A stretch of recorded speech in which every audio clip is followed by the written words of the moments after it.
Kalau Islam Arab ini kata Mbah Mun, kalau Islam Arab itu contohnya kayak pohon kurma, jadi kuat dan wajah tasbihnya itu di daunnya tidak jatuh. Tapi kalau Islam Indonesia kata Mbah Mun itu kayak padi, jadi ya agak doyong-doyong sedikit gitu. Jadi untuk menghadapi angin besar tuh pilihannya dua, Anda kekar kayak kurma atau fleksibel kayak padi. Jadi ya doyong-doyong sithik gitu ya. Ada koruptor sowan, salam templeknya ya diterima gitu ya. Ada calon bupati cantik ya didukung. Pokoknya agak-agak doyong gitu. Tapi baru kayak doyong itu nggak bisa roboh karena fleksibel.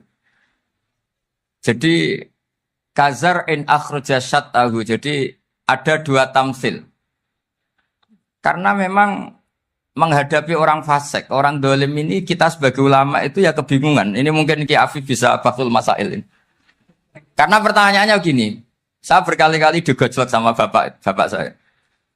Berteman orang fasik hukumnya gimana? Pasti dijawab haram. Tapi kalau pertanyaannya dibalik, membina orang fasik hukumnya gimana? Baik. Dan bisa membina kalau berteman.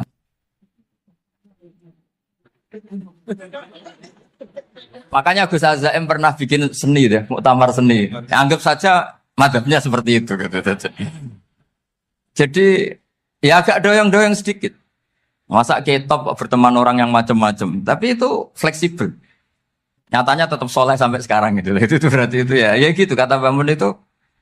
Jadi untuk menahan angin yang besar pilihannya hanya dua. Anda kokoh kayak pohon kurma atau fleksibel kayak padi.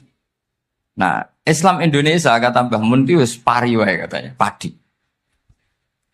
Jadi ungkapan-ungkapan para masyayikh ini penting karena khazanah yang saya baca. Saya berkali-kali cerita ini dalam kitab Khilyatul Auliya. Itu Abu Nu'aim al-Asfihani cerita tentang riwayat Sufyan bin Uyainah. Ini gurunya Imam Syafi'i.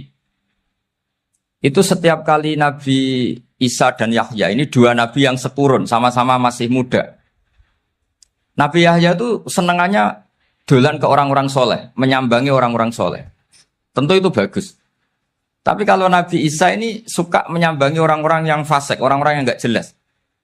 Ketika dua beliau ini ketemu, tentu yang perlu jawaban Nabi Isa karena kontroversi, berteman sama orang-orang yang nggak jelas. Kata beliau, innama ana tabibun udawil mardo. Seorang kiai, seorang nabi, orang yang baik itu ibarat dokter. Di mana-mana dokter tuh ngobati orang yang apa? Sakit. Kalau Anda dokter dan peneliti satu penyakit, pasti cari daerah yang banyak pandeminya. Masa neliti pandemi di orang-orang yang apa? Sehat. Jadi ini juga perlu dibahsul masail karena tadi dibolak-balik itu. Bina orang berteman orang fasik hukumnya haram karena wa in kana dasarin fajanibhu suratan. Tapi kalau bina orang fasik hukumnya baik. Bisa bina kalau berteman. Jadi fikih itu ya karena dibolak-balik. Makanya sholat juga gitu. Sholat yang tumak ninah yang lama itu ya bagus. Masa jagongan mbek pangeran nggak asik. Jagongan sama teman aja asik, masa jagongan sama pangeran tidak apa? Asik. Tapi kalau Ibnu Abbas sholat tuh cepat. Ketika ditanya, kenapa kalau Anda sholat cepat? Setan baru tata-tata mau goda, sudah selesai. Kata.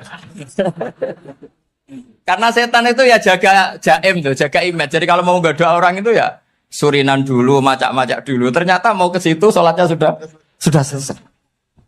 Lah kebetulan mazhab saya itu yang kedua itu gitu. Jadi kalau Gus Azaim itu sholat lama sekali, itu ada madhab tandingan, yaitu madhab saya. Itu karena ini sepuh saya, meskipun top beliau tapi sepuh saya. Saya sudah 50, beliau baru 40. Ini berarti baru memulai kiai. Kalau pakai umur nubuah ini baru tapi memulai. Jadi madhab itu penting. Jadi pembanding itu harus diutarakan. Sehingga dalam fikih manapun itu sebuah madhab itu harus diuji itu lewat pembanding. Dulu itu setiap debat fikih antar ulama itu mesti nggak ada yang menang. Misalnya saya kiai kelihatan miskin itu ya baik supaya santri-santri yang miskin itu punya teman gitu. Karena rata-rata santri itu miskin. Nah, dikancani kiai kan seneng gitu. Tapi problemnya kiai yang miskin itu ya nggak bisa nolong santri karena dia sendiri apa? Miskin. Makanya dulu Imam Syafi'i itu pengagum orang miskin. Setelah ngaji Imam Malik tanya, ya Imam Malik, orang yang sealim jenengan itu siapa? Jawabnya Imam Malik lucu. Dulu Abu Hanifah, sekarang orangnya sudah meninggal ya. Ilmunya dititipkan atau diwaris oleh Muhammad bin Hasan Asy-Syaibani. Akhirnya Imam Syafi'i dibiayai Imam Malik ke Irak. Imam Syafi'i miskin, bisanya ke sana dibiayai Imam Malik. Itu seperti Abu Ya Said Muhammad masyhur, ini murid beliau. Kalau ada santri boyong kan mesti apa? Disangoni. Disangoni. Ketika datang ke Irak, Muhammad bin Hasan Asy-Syaibani itu nata uang, nata emas itu di ruang tamu. Jadi ngitung uang itu di ruang tamu. Miliatan.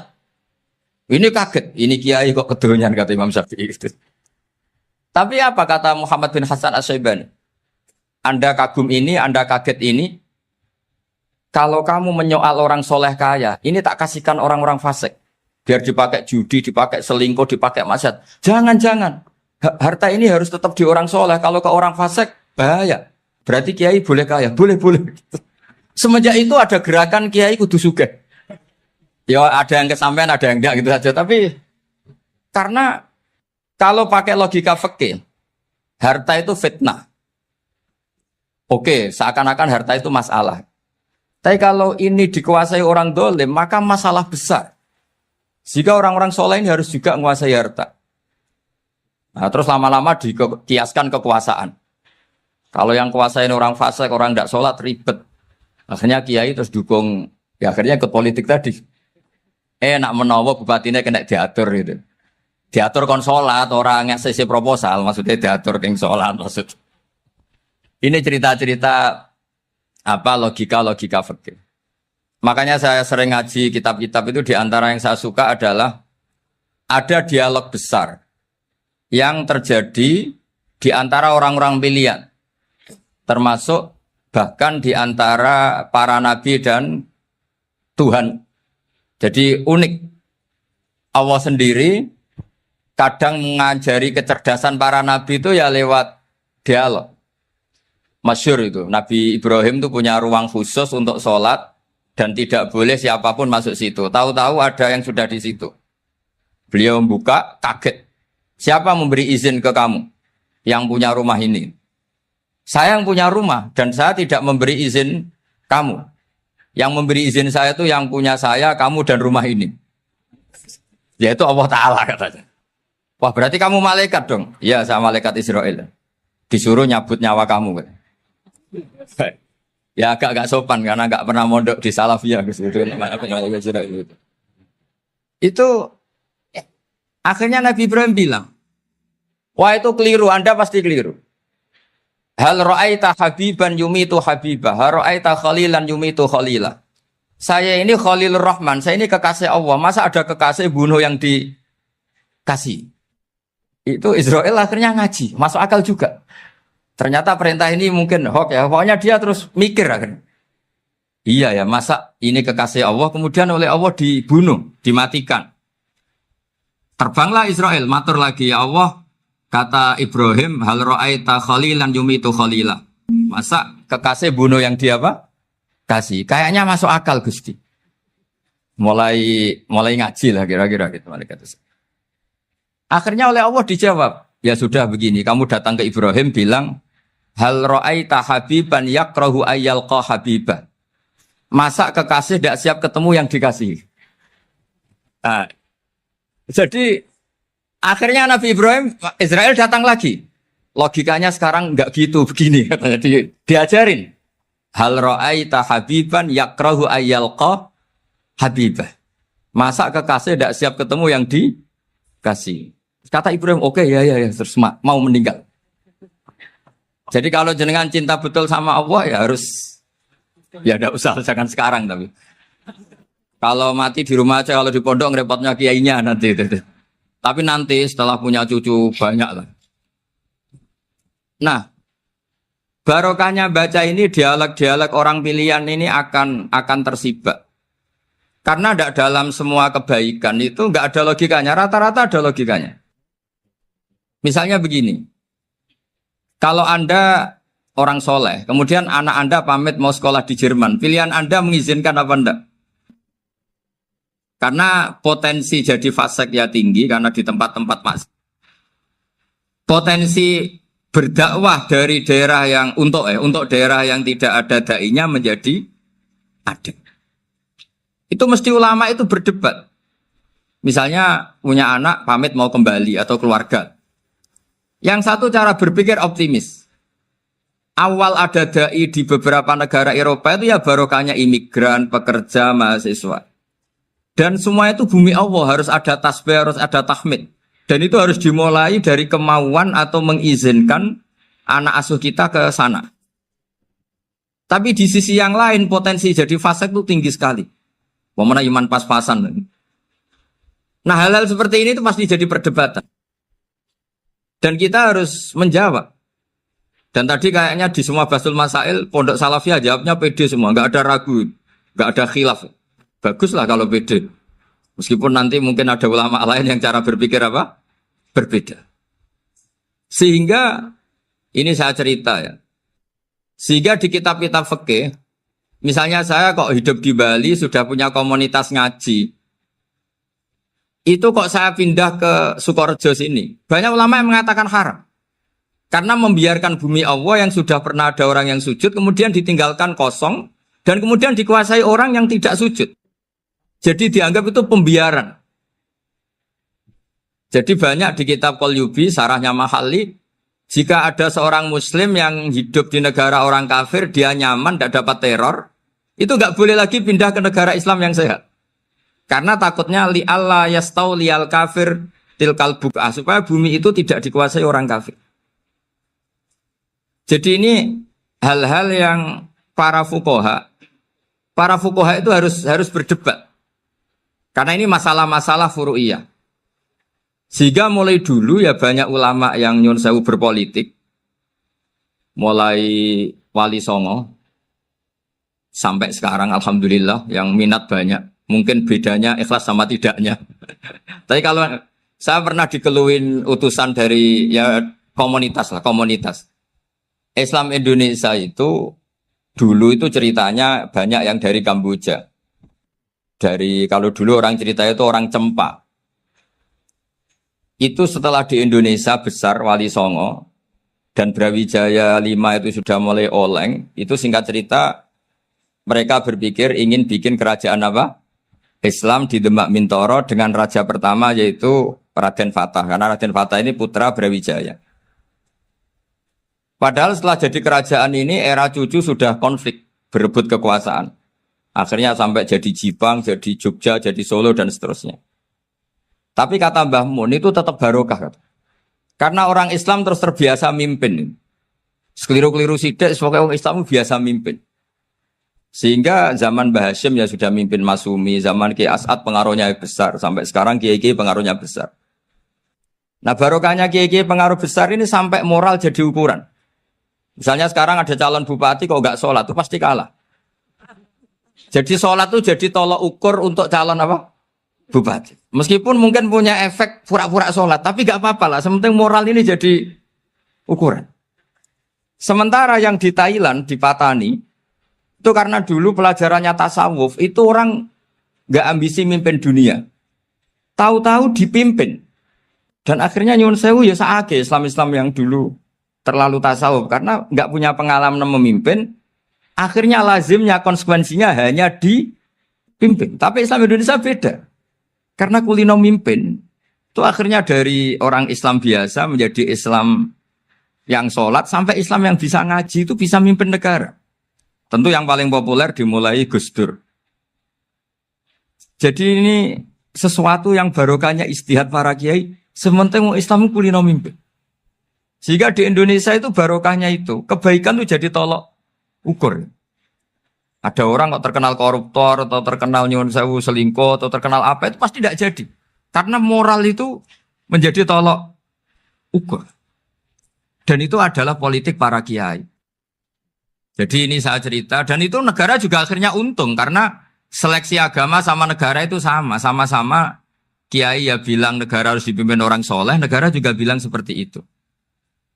Nah, ketokohan-ketokohan para beliau-beliau ini yang maulah bekerja sama dengan Umarok. Kita tahu dulu Pak Harto ya rawuh ke sini ketika Muktamar 84, rawuh ke Ki As'ad, ketika mau kembali ke Khittah juga dirembuk oleh ulama dan Umarok. Dan akhirnya ini menjadi negara yang alhamdulillah semoga selalu menuju baldatun thayyibatu wa rabbun ghafur. Nah, kemudian di sini saya tabarruk dengan Said Muhammad, gurunya Kiai Haji Azaim. Saya mau cerita tentang amaliyah tadi. Saya sebetulnya nggak niat bacakan bab itu, gara-gara ada khataman jumlahnya banyak saya jadi pusing. Ini panitianya tanya, khatam betul apa enggak? Iya, Gus, khatam betul. Tapi kayaknya saya tidak yakin itu. Karena saya ini kan dari pondok tahfidz itu. Biasanya anak khataman itu ya rodok bodoni itu. Wes dibaca buanter sing nyemak ya mau ndelok pojok etok. Mergo kebanteren. Nah, akhirnya lafat-lafat yang di tengah itu enggak di apa? Baca. Tapi ya semoga dimaafkan Allah lah. Yang jelas itu enggak. Tapi saya mau cerita ya. Jadi cara berpikir Said Muhammad ini nanti juga saya teruskan di Ma'had Ali. Ini saya baca ya. Di antara yang diyakini madhab Malikiyah, ini saya baca saja teksnya. Jadi ada riwayat namanya kalau Said Muhammad bahasakan itu Ataqoh Somadiyah. Kalau di Indonesia kadang orang bilang Al-Ataqoh Al-Kubro, yaitu dengan membaca surat Ikhlas. Di sini jumlahnya hanya 100 kali, Qila 1000 kali. Tadi berapa teman? 700 juta. 700 juta ini sudah susuk banyak ini. Di sini hanya 40, riwayat lagi 100, 1000. Terus sampean tadi berapa? 800 juta. Wah, ini sudah susuk ini. Itu anak cucu sampean pasti masuk surga itu kalau gitu. Ini saya baca, ini kitabnya Said Muhammad ini. Suratul Ikhlasi wal Itqu minan nar. Akhrajat Tabraniyu fil Kabir an Fairuz ad-Dailami wa wa Ibnu Uftin Najasi. Waqad khadaman Nabiyya sallallahu alaihi wasallam. Orang ini jadi khadimnya Nabi. Qala Rasulullah sallallahu alaihi wasallam, "Man qara'a qul huwallahu ahad mi'ata marratin fi shalat ghairiha katabahu lahu bara'atan minan nar." Ini hanya berapa ini? Mi'ata marrah. Berarti kalau satu orang itu cukup 100. Tadi sudah untuk 7 turunan tadi untuk orang berapa? Ya, untuk 7 turunan cukup. Ya? Untuk 7 turunan. Ya sudah susuk ini, sudah susuk ini. Duh, ribet ini. Nah, ini tak cari pembenarannya, ini supaya keren. Ini di halaman 188 Abwabul Farad. Warwa Ibrahim bin Muhammad Al-Khiyari fi fawaitihi an Khudzaifa marfu'an. Man qara'a qul huwallahu ahad alfa marratin faqad ishtara nafsahu minallah. Berarti 100, ada riwayat lagi 1000. Nanti tak carikan lagi yang berapa? 1 miliar. Jangan banyak-banyak. Nah, ini saya baca ya. Wa hadzal adatu huwa al-ma'rufu bi ataqatis somadiyah. Wa qad nassa jama'atun mutaakhiril malikiyah ala istihbabi ataqatis somadiyah. Wa haddu ala qiraatiha wa istimaliha. Minhum Asy-Syaikh Abdus Salam Al-Asmar sak teruse ini. Jadi kullu haula'i istahabbu ataqatas somadiyah ma'atirafi ba'dihim kal misnawi bisyidati du'fi hadisiha. I'timadan ala anna hadha minal fadha'il allati yutasahalu fiha. Faman sa'a yasta'milaha roja'a khusula ma fiha fala ba'sa bidzalik. Ala syarti alla ya'taqida thubuta dzalika anin nabi sallallahu alaihi wasallam hatta la yaqa'a fil kitsbi alaihi. Jadi intinya itu silahkan Anda bikin jumlah sesuai versi Anda. Yang penting Anda jangan kampanye kalau itu perintah Kanjeng Nabi Muhammad sallallahu alaihi wasallam. Karena kalau kamu atasnamakan Nabi kemudian jumlahnya sampai 800 berapa? 800 juta, berarti Nabi mengajarkan masyakoh pada umatnya. Jadi cukup yang riwayat itu di sini hanya 100 sama 1000. Jadi kalau jumlah tadi untuk 7 apa? Turunan. Jadi kamu harus ditutup dengan doa, ya Allah, semua itu bukan untuk saya tapi untuk 7 turunan. Tolong catat ya Allah. Karena Jadi artinya gini loh ya, orang Indonesia yang sering mempraktekkan atakosomadiyah itu bukan tanpa dalil. Ternyata dalam mazhab Maliki, saya masih ingat ketika mbah saya kandung, bapaknya bapak, asmane Mbah Nur Syam, itu wasiatnya minta dibacakan 4.000. Yang baca pas itu ya bapak sama anak-anaknya. Dan kemudian alhamdulillah zaman akhir itu mulai agak ngawur. Kalau ada acara itu wong liya kon maca anake mlebu metu gak melok maca. Itu keliru, saya jamin itu keliru. Saya sering kalau mimpin di rumah, kalau yasinan di tonggo-tonggo kok anaknya gak maca saya keluar. Bapakmu wong liya kon maca kata saya gitu. Jadi itu menurut saya itu yang jelas saya sampai ngisi begini. Yang ada riwayatnya itu idza mata ibnu adam min qata amaluhu illa min salasin shadaqatin jariyah au ilmin yuntafa'u bi awaladin sholihin yatullah. Itu ndak ada di hadis au kiyayin sholihin yatullah kata. Yang ada itu awaladin apa? Sholihin. Jadi anaknya harus ikut. Kalau ndak ada usaha kata. Akhirnya anaknya dawuh tinggi Gus nggih. Wah, akhirnya tak kei jagung paling akeh kula mendet sithik. Wong aku ora anake kok. Kadang-kadang enggak orang lain baca buahnya anaknya mau mlebu metu mau enggak tamu mbek rokokan. Itu harus ditobatkan itu. Keliru itu. Karena nasnya bukan aukiyayin solihin tapi awaladin solihin. Ini bukan provokator, ini memang ya harus seperti itu. Nah terus tentang tadi la ilaha illallah yang didawahkan Gus Azaim. La ilaha illallah itu penting sekali, cuma saya mohon itu dielmoni lah. Jadi dulu kalimat ini menjadi spesial karena dielmoni, karena dimulai dari fa'lam annahu la ilaha illallah. Terusannya ayat tuh wastaghfir li dzambika walil mu'minina wal mu'minat. Saya ulang lagi ya. Terusannya ayat tuh wastaghfir li dzambika walil mu'minina wal mu'minat. Makanya menurut mazhab Sadili, kamu disuruh baca la ilaha illallah dulu, jangan istighfar dulu. Saya ulang lagi ya. Dalam mazhab Sadiliyah itu la ilaha illallah dulu, nggak boleh istighfar dulu. Alasannya masuk akal. Orang yang kafir 70 tahun itu sekali baca la ilaha illallah itu langsung yughfar lahu ma qad salaf. Sehingga la ilaha illallah sendiri sudah punya kekuatan supaya dosa kita diampuni. Qul lil ladzina kafaru iyantahu yughfar lahum ma qad salaf. Cara menghentikan kekafiran gimana? Dia melafadzkan la ilaha illallah. Ini kalimat yang begitu saktinya sampai orang yang kafir puluhan tahun itu dosanya semuanya terhapus hanya karena melafadzkan la ilaha illallah. Nah, makanya kata Abdul Hasan Asadili wastaghfir li dzambika ay bihadil kalimah. Seseorang sah di istighfar itu kalau melafadzkan la ilaha illallah. Misalnya ada orang kafir mati kafir. Sah enggak anak cucunya mengistighfari dia?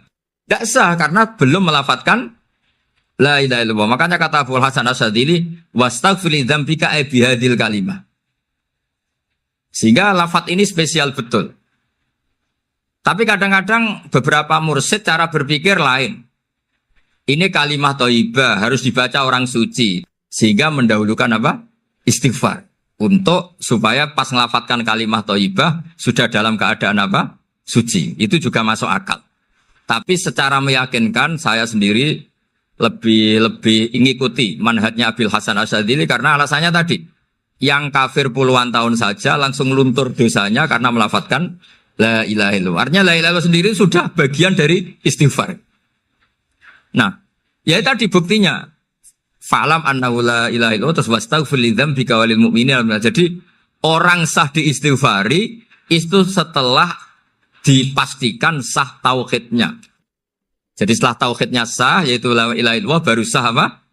Diistighfari. Sehingga orang kafir, saya ulang lagi, orang kafir yang mati kafir, anak cucunya tidak boleh apa?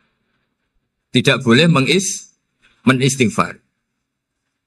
Terus saran saya kedua, la ilaha illallah itu filosofinya itu nafyun li uluhiyati ghairillah wa isbatun li uluhiyatillah wahdah. Filosofi la ilaha illallah itu gimana? Menafikan semua selain Allah itu tidak Tuhan dan hanya menuhankan Allah semata. Nah itu caranya gimana? Caranya kita harus terbiasa ini karena tadi saya dibilangin panitia ini rata-rata mustameknya atau mustamiatnya ini santri. Caranya gimana? Dilatih pakai logika. Saya berkali-kali cerita kalau ngaji, saya sekaligus kampanye. Allah itu Tuhan yang begitu fair.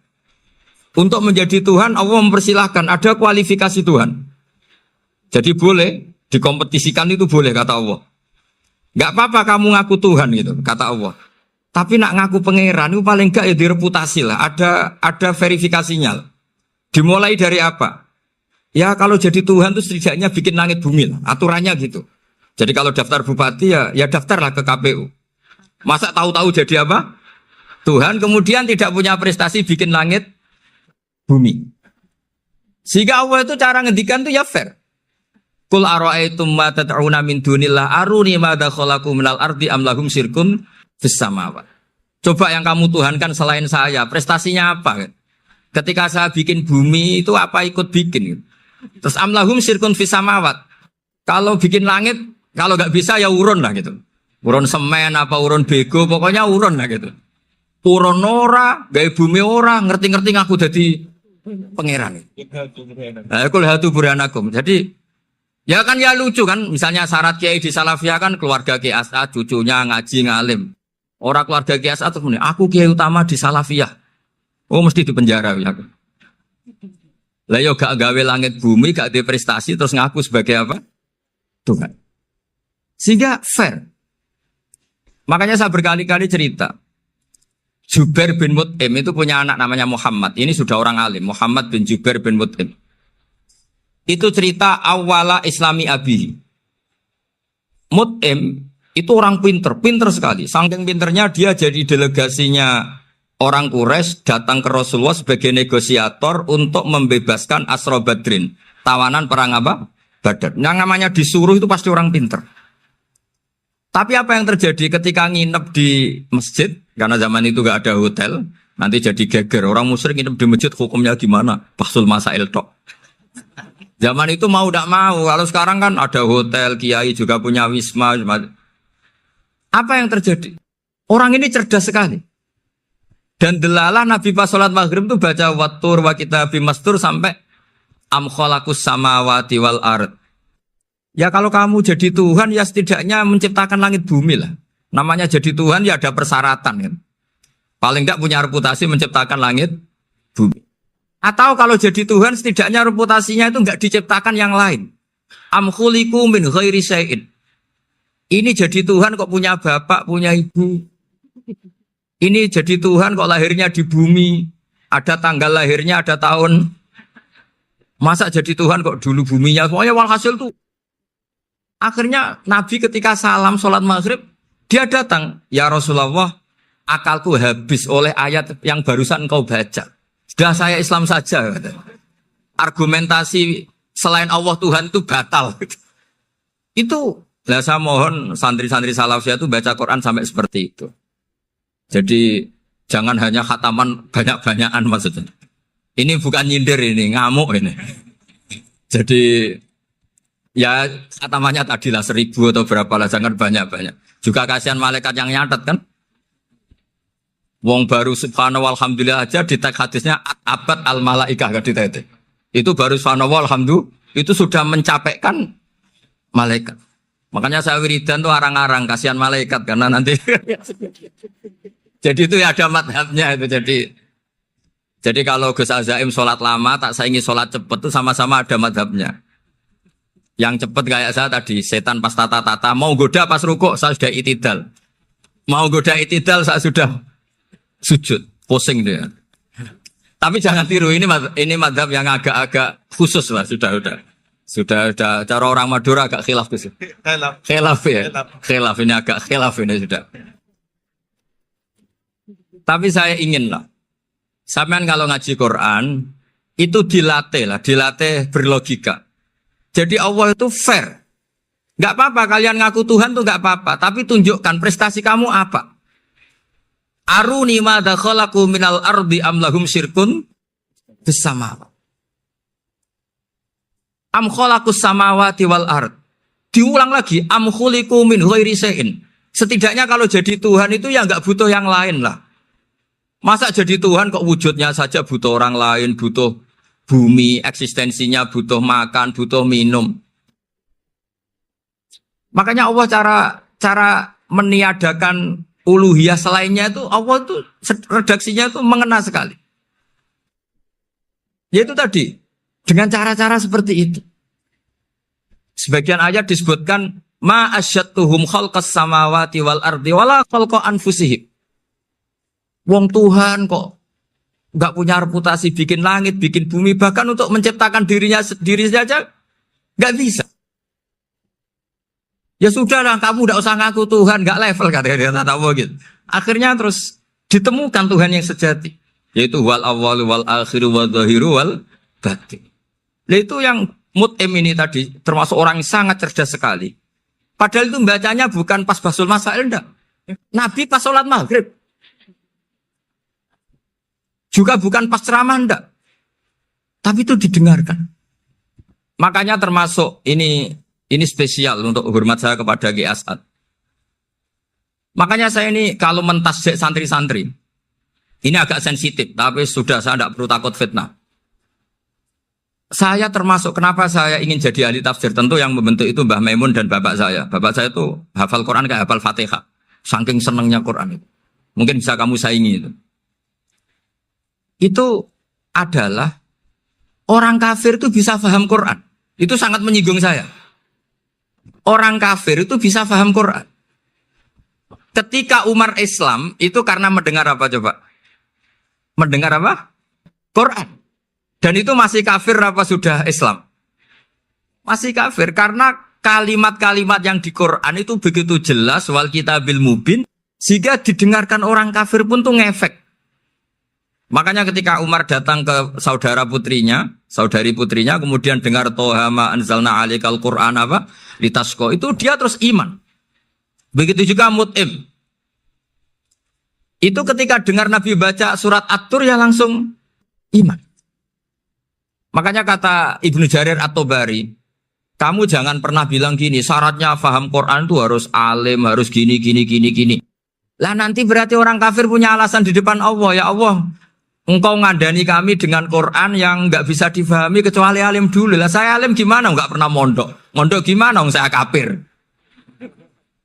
Jadi artinya gini loh, kata Ibnu Jarir At-Tabari, Allah tidak mungkin mengatakan gini. Ifhamil Quran bima la fahmalaka. Quran itu harus kamu fahami. Sementara orang kafir karena lafadznya Quran khusus gak bisa memahami. Makanya Quran itu dibaca. Itu banyak orang kafir yang menjadi muslim karena mendengar apa? Al-Quran. Padahal kafir. Nah termasuk tadi Muhammad bin Jubair bin Mut'im ini itu menjadi Islam ya, karena mendengar Quran. Padahal dia saat itu masih apa? Kafir. Karena tadi logika misalnya nggak paham secara lafadz Arab. Sekarang misalnya nyuwun sewu ada orang ateis. Saya pernah didatangi seorang ateis yang nggak percaya Tuhan. Saya mau Islam Pak Ba, asal Anda bisa menjelaskan Tuhan itu siapa. Coba Quran dibaca secara makna, tidak secara lafadz tapi secara makna.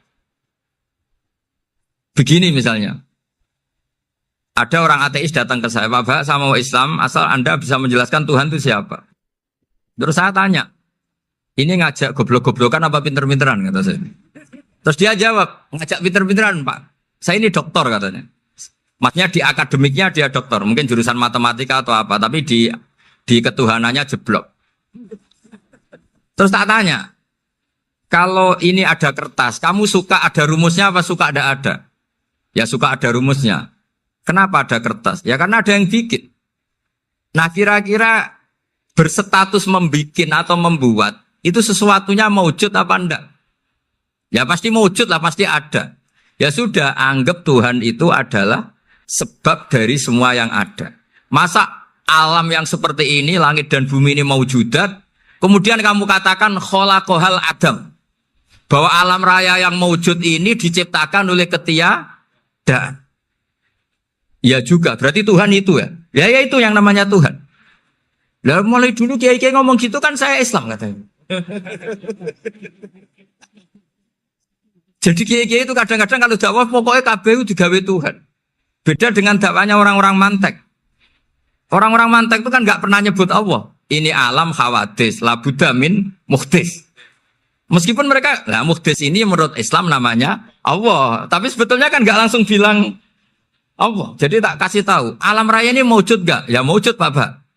Bisa nggak sesuatu yang nggak ada menjadi faktor wujudnya yang ada? Ya nggak bisa, namanya nggak ada itu nggak bisa jadi faktor. Nah itu hebatnya ulama-ulama kita. Ketika mengenalkan Allah itu siapa? Zat yang wajibil wujud. Jadi kita ini kalah pinter ulama-ulama dulu.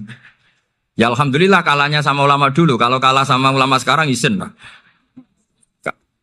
Jadi ulama dulu sudah pinter.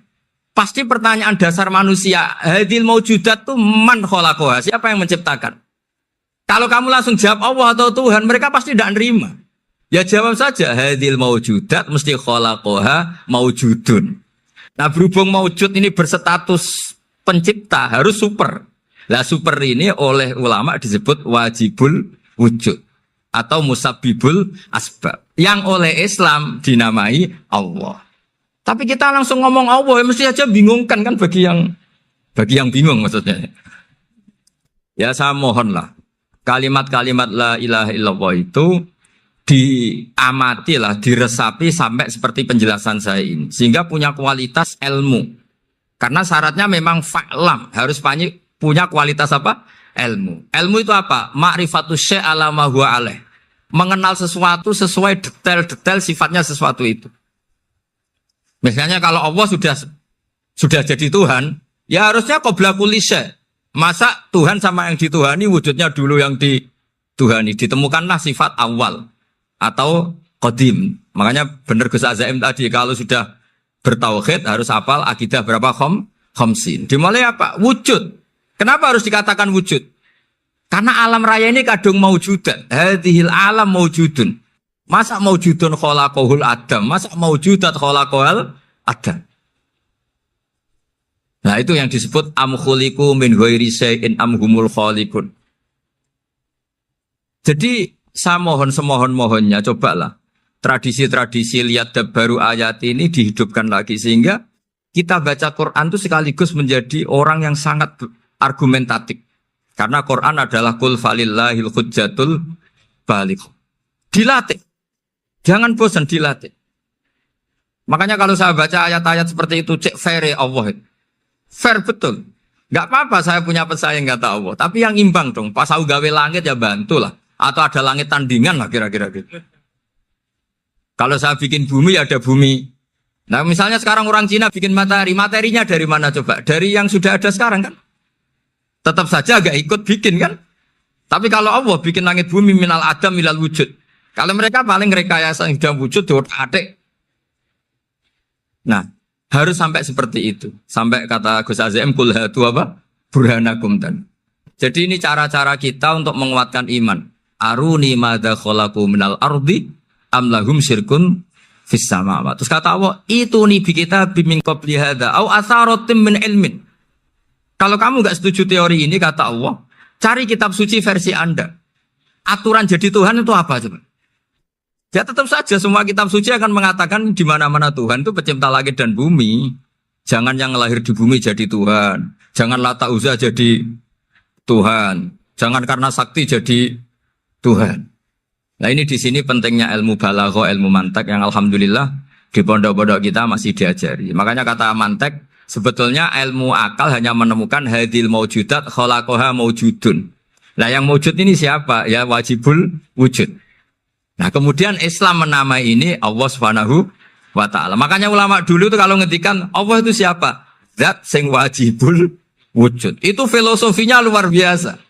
Karena dengan seperti ini bisa menafikan teori ateisme.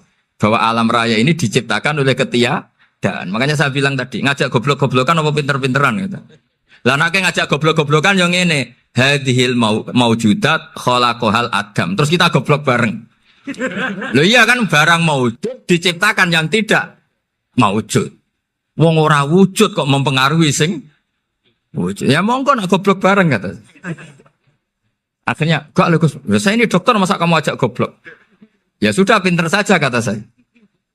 Alhamdulillah karena debat kecil ini dia menjadi nyaman lagi dengan apa?